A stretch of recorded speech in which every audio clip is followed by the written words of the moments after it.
तो chapter start करने से पहले हम टाइप्स ऑफ नंबर्स की रिवीजन कर लेते हैं, क्योंकि ये हमारे चैप्टर में हेल्प करेंगे। तो जो हमारी फर्स्ट टाइप आती है वो है नेचुरल नंबर्स। तो नेचुरल नंबर वो होते हैं जो 1 से लेकर स्टार्ट होते हैं, जैसे 1 2 3 अप टू द इन्फिनिटी। तो ये सारे नेचुरल नंबर्स के अंदर आते हैं। अब जो नेक्स्ट टाइप है वो है होल नंबर्स। तो होल नंबर्स और नेचुरल में फ़र्क इतना है कि होल नंबर्स में ज़ीरो भी इंक्लूड हो जाता है, जबकि नेचुरल नंबर में ज़ीरो इंक्लूड नहीं होता है। तो होल नंबर वो हो गए जो 0 1 2 3 एंड अप टू इन्फिनिटी। तो इस तरीके से आप कह सकते हैं कि सारे नेचुरल नंबर्स होल नंबर्स के अंदर आते हैं, पर सारे होल नंबर नेचुरल नंबर के अंदर नहीं आते। क्यों? क्योंकि जो ज़ीरो है वो नेचुरल नंबर के अंदर नहीं आता, पर होल नंबर के आता है। लेकिन जो सारे नेचुरल नंबर है वो होल नंबर्स के अंदर आते हैं। तो 0 1 2 3 and up to infinity whole numbers हो गए। तो जो नेक्स्ट टाइप है वो है हमारी इंटीजर्स। तो इंटीजर्स अब आगे नेगेटिव नंबर्स। तो अब 0 से लेके अब तो जो आगे हमने 1 2 3 इन्फिनिटी की थी वो सारे थे पॉजिटिव इंटीजर। 1 से लेके सारे पॉजिटिव इंटीजर थे, लेकिन जो 0 है वो नाइदर पॉजिटिव और नॉन नेगेटिव है। तो इंटीजर्स क्या हो गए? 1 2 3 up to infinity, -1 2 3 up to minus infinity and 0। तो ये सारा नंबर लाइन इंटीजर्स को कहलाती है, जिसके सारे होल नंबर्स और नेचुरल नंबर्स इंटीजर्स में आते हैं। बस सारे integers whole number natural number में नहीं आते। अब वो कौन से इंटीजर्स है जो होल नंबर नेचुरल नंबर में नहीं आते? वो है सारे नेगेटिव इंटीजर्स, क्योंकि 0 होल नंबर में आता है और 1 से लेके सारे नेचुरल नंबर्स में आते हैं, लेकिन जो नेगेटिव इंटीजर्स है वो इंटीजर्स में आते हैं। तो अब जो नेक्स्ट हमारी टाइप है वो है रेशनल नंबर्स। तो रेशनल नंबर्स वो नंबर होते हैं जिनको हम p बाई क्यू फॉर्म में लिख सकते हैं, मतलब जिनको हम लाइन के ऊपर न्यूमरेटर डिनोमिनेटर फॉर्म में लिख सकते हैं, मींस जिसमें डेसिमल्स होते हैं। तो वो हो गए रेशनल नंबर्स। और अब जो अलग टाइप है जो रियल नंबर्स के अंदर ही आती है पर वो इनसे अलग है, वो है इरेशनल। इरेशनल नंबर्स वो होते हैं जिनको हम p बाई क्यू फॉर्म यानी डेसिमल फॉर्म में नहीं लिख सकते। ये जो जितने भी रेशनल नंबर है सारे या तो रूट्स के अंदर होते हैं, ऐसे रूट्स जो सॉल्व ना हो सके। जैसे अब आप रूट 16 को सॉल्व कर सकते हो, उसका आंसर 4 है, पर आप रूट 5 को नहीं सॉल्व कर सकते, या रूट 4 को भी सॉल्व कर सकते हो पर रूट 2 को सॉल्व नहीं कर सकते। तो वो सारे हो गए इरेशनल नंबर्स। तो इरेशनल नंबर्स में सारे अंडर रूट प्लस जो अपना पाई पाई अब आप कहेंगे पाई को हम लिख सकते हैं 22/7, पर ऐसा नहीं है। देखिए जो तो 22/7 हम यूज़ करते हैं वो एक अप्रॉक्सीमेट वैल्यू है, वो एग्जैक्ट वैल्यू नहीं है, वो just for the sake of easiness use करते हैं। तो अब एक नेक्स्ट टाइप भी होती है वो है कॉम्प्लेक्स नंबर्स की। ये अभी हमने नहीं पढ़ना है, हमने सिर्फ रियल नंबर्स पढ़ना है। तो आइए अब चैप्टर की तरफ स्टार्ट करते हैं। तो फर्स्ट टॉपिक हमारा स्टार्ट करते हैं। ये अब हम यूक्लिड्स लेमा करेंगे। तो कई बार बच्चे नवी टर्म को देख के डर जाते हैं, पर ऐसा बिल्कुल नहीं है। ये टर्म इतनी इजी है ना कि अभी आप जब मैं इसको करके दिखाऊंगा तो आप कहेंगे अरे ये तो हमने पहले ही पढ़ा हुआ है। तो बस अब इसको ध्यान से समझिएगा क्या है। तो ये करने से पहले आपको मैं थोड़ा रिवीजन करवा देता हूँ कि आपने छोटी क्लास में किया होगा लॉन्ग डिवीजन मेथड, जैसे हम HCF फाइंड करते थे। तो आइए एक बार इसको रिवाइज करते हैं। तो जैसे मान लो हमारे पास दो इजी नंबर लेते हैं। मान लो पहले 5 लेते हैं और 10 लेते हैं। तो ये हमारा है, हमने इसका क्या करना है? HCF फाइंड करना है। तो आइए इसका हम HCF फाइंड करते हैं। ये देखिए हम ऐसा कुछ करते थे, ये देखिए, सॉरी ऐसे नहीं, हम उसको लॉन्ग डिवीजन मेथड करना है। तो ये तो प्राइम फैक्टराइजेशन हो गया। तो आइए हम लॉन्ग डिवीजन से करते हैं। तो आइए देखो 5 हमने इधर लिया, 10 हमने इधर लिया। तो इसका सिंपल सा इधर हमारा आंसर आ गया। ये देखिए 10 से 10 माइनस। तो इसका सिंपल सा हमारा यहाँ पे जो हमारा डिवाइजर बचता था वो हमारा होता था HCF। तो आइए अब थोड़ा बड़ा नंबर लेते हैं ताकि थोड़ा मैं आपको अच्छी तरह और समझा पाऊँ। तो आइए इसका बड़ा नंबर लेते हैं। तो अब देखिए जैसे हमने 55 और 75 का HCF फाइंड करना है। तो आइए हम कैसे करेंगे? हम छोटे नंबर को लेंगे डिवाइज़र में। जो छोटा नंबर कौन सा है यहाँ पे 55 है, तो 55 को हमने लिया डिवाइज़र में। उसके बाद 75 को हमने लिया डिविडेंड। तो आइए इसका हम सॉल्व करते हैं। तो कुछ इस तरह से होगा। 55 से हमारे पास बचा क्या? 20। तो 20, और अब ये जो डिवाइज़र होता था उसके बाद वो डिविडेंड बन जाता था और रिमाइंडर होता था वो डिवाइज़र बन जाता था। तो यही होता था लॉन्ग डिवीजन में। तो आइए एक बार इसको सॉल्व करते हैं, उसके बाद मैं आपको समझाऊंगा। तो यहाँ पे क्या होगा, हम 2 लेके, तो ये 40 हो गया, हमारे पास बचा 15। तो 15 अब ये फिर से डिविडेंड बन जाएगा, तो ये 20 इधर आ जाएगा। तो 15 यहाँ पे 1, तो यहाँ पे बचा क्या? 5। ठीक है। तो 5 के बाद हमारे पास क्या बचा? 15 फिर से डिविडेंड बन जाएगा।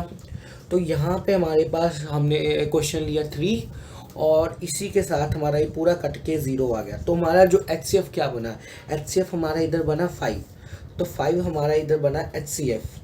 तो अब ये जो लॉन्ग डिवीजन है, अब आप खुद ही देख सकते हैं कितनी स्पेस खा रही है। तो बस अब इसी को थोड़ा शॉर्टकट में लिखने को ही हम यूक्लिड्स लेमा कहते हैं। तो मतलब इसको वर्ड फॉर्म में, तो आइए हम आपको जानते हैं यूक्लिड्स लेमा क्या होता है।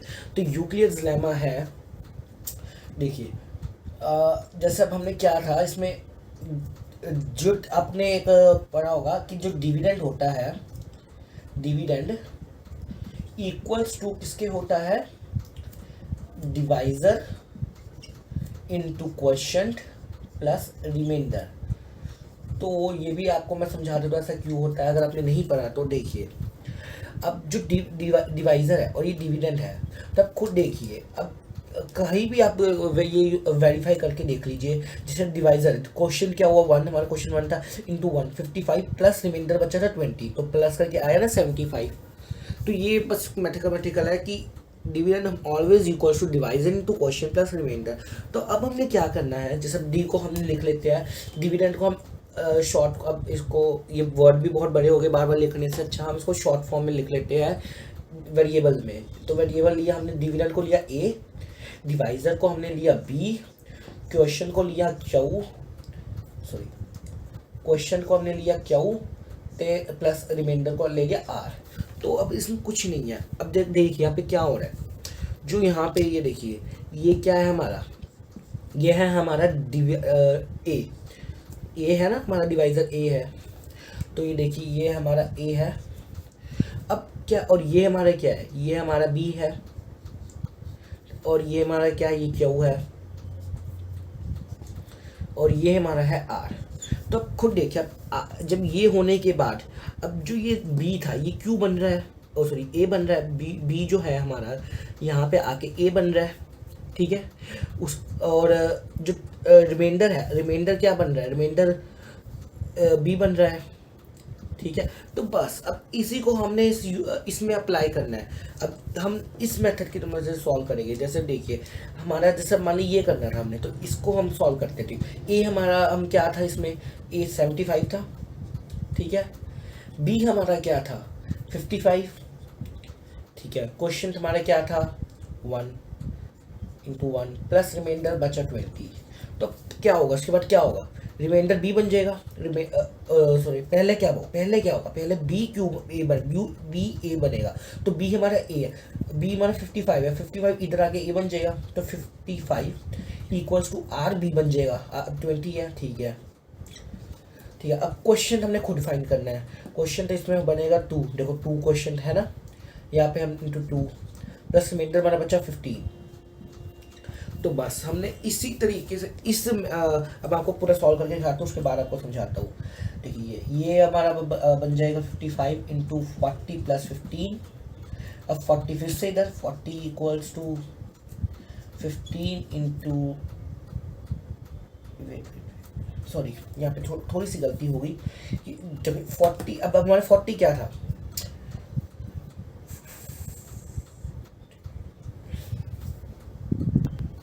तो देखिए अब इसके बाद क्या होगा। हम अब एक बार ध्यान रखना, जब हम यूक्लिड्स लेमा सॉल्व करते हैं ना, तो इसको कभी सॉल्व नहीं, मतलब करना तो है, पर जैसे कोई जैसे बीच में साइन आ गया तो इनको सॉल्व नहीं करना। अगर आपने इनको सॉल्व कर दिया तो आपका कैलकुलेशन गलत हो जाएगी, कम्प्लेक्स हो जाएगी और आपको समझ नहीं आएगी। तो अब जैसे 20 इंटू 2 है, इसको 40 नहीं लिखना है, तो इसको हम कैसे लिखेंगे, देखिए इसको 20 हमारा क्या है, बी है, बी हमारा ए बनेगा, तो 20 इधर आ गया। अब आगे अब देखिए जो क्यू है वो कुछ नहीं बन रहा है, क्यू का रोल खत्म हो जा रहा है एक बार में, तो 2 हमारा यहाँ पे गायब हो जाएगा, तो इसका कोई रोल नहीं है। अब ये 15 रिमाइंडर है, तो आर हमारा क्या बन रहा है, बी बन रहा है, तो इसका रोल है, तो हम इसको बी बनाएंगे, तो 15 इधर। अब जो नवा क्वेश्चन था हमने इसको नहीं करना, हमने खुद फाइंड करना है नवा क्वेश्चन क्या बनेगा। देखिए क्वेश्चन क्या बन सकते हैं इनमें, 1 बनेगा, 15 टू 1 अगर हम 2 लिख देंगे तो 30 है, तो बड़ा हो जाएगा, तो ये तो पॉसिबल नहीं है। अब आप खुद देखिए अभी 1 है, अब इसमें माइनस करेंगे तो क्या रिमाइंडर बचेगा, 5 बचेगा, तो 5 आ गया। तो अब फिर से इसको दोहराते हैं, तो जो 15 है हमारा इधर आ जाएगा, 5 हमारा 3 हो जाएगा, 5 3 के साथ होगा तभी 15 होगा। अब जब यहाँ पे अब रिमाइंडर देखिए, यहाँ पे कोई नहीं होगा, रिमाइंडर 0, जब हमारा रिमाइंडर 0 आ गया जिस वक्त हमारा रिमाइंडर 0 आ गया उस वक्त जो यहाँ पे हमारा बी होगा, यहाँ वाला बी होगा वो हमारा HCF होगा।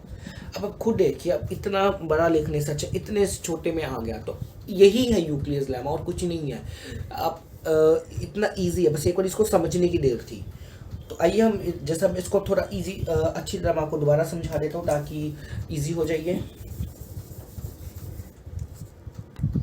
तो आइए एक और एग्जांपल करते हैं ताकि आपको अच्छी तरह से समझ आइए। तो एग्जांपल है, हमने 96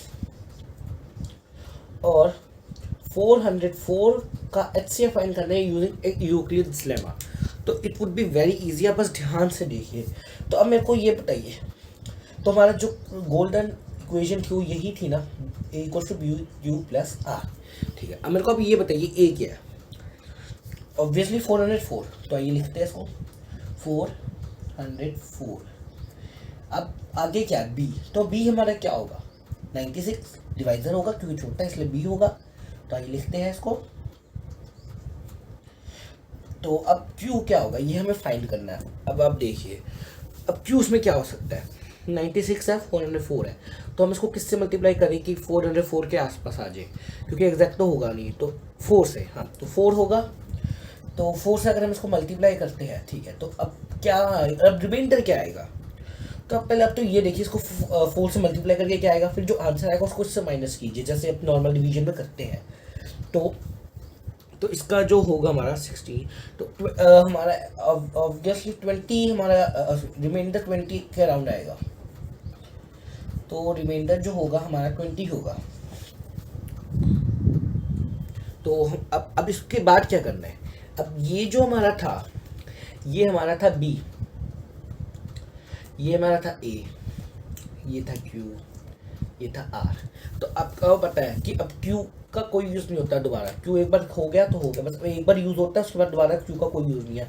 अब यूज़ है इन तीनों का, इन मतलब इसका भी कोई यूज़ नहीं है, भी एक बार में चला जाता है, तो इन दोनों का यूज़ है। तो अब इसमें क्या होगा, बी होगा हमारा ए बन जाएगा, तो बी ए बन जाएगा। तो आइए इसको हम इधर लिखते हैं 96, ठीक है। आर क्या हमारा बी बन जाएगा 20। अब किससे मल्टीप्लाई करेंगे कि 96 के आसपास आए, 4, तो 80 होगा, 80 माइनस 6 तो प्लस होगा 16। ध्यान रखिएगा, आपको कोई भी डाउट हो आप मेरे टेलीग्राम चैनल पे ज्वाइन करके मेरे को पर्सनली मैसेज कर सकते हैं, ग्रुप में मैसेज कर सकते हैं, तो उसका लिंक डिस्क्रिप्शन में। तो आइए आगे हम करते हैं, इसमें आगे क्या होगा। अब ये हमारा बी था, ये फिर से ए बन जाएगा, रिमाइंडर ये हमारा बी बन जाएगा। अब ये 1 से मल्टीप्लाई होगा, अब रिमाइंडर क्या बचा इसमें 4, तो अब फिर से ये ए बन जाएगा हमारा। तो 16 इंटू 4, अब यहाँ पे देखो इंटू 4 प्लस 0 आ गया। तो अब जब 0 आ जाए तब हमारा बी, ये हमारा है HCF। तो हमारा HCF जो आया है वो आया 4। उम्मीद है आपको यूक्लिड्स लेमा अच्छी तरह समझ आ गया होगा। तो आज के लिए हम इतना ही। अब नेक्स्ट पार्ट में हम एक्सरसाइज 1.1 के क्वेश्चन आंसर डिस्कस करेंगे। तो हमारी जो नेक्स्ट 1.1 की वीडियो है वो आ रही है 2 दिन बाद, यानी कि थर्सडे को। तो don't forget to subscribe and join my telegram channel for more updates. Thank you.